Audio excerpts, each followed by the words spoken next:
A lot of people have seemed to forgotten how valuable time is. Ang dami sa atin ang nakalimot na yata how important time is.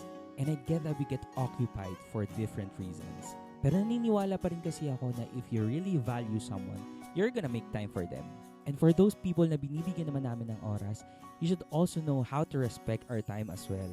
Alam niyo guys, it doesn't always have to be in a form of grand gestures, like araw-araw magkikita na kayo. 24/7 na kayo magkasama or ilalaan nyo na yung buong oras nyo sa isa't isa. It doesn't go that way. Giving time could also be in a form of a simple text message or allotting a little of your time of the day para makamusta sila. Simpleng, uy, kumusta ka na? Naalala kita.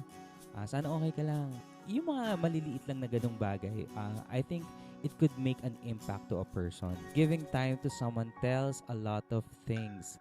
And one of them is giving us an assurance na gusto nyo pa rin kaming maging parte ng buhay nyo. We should always make time for the people we love because we cannot turn back time. So if someone actually made an effort to make time for you, they are actually giving you a part of themselves na hindi na nila maibabalik. They could be spending it with their family or working on themselves or doing something to achieve a goal in life.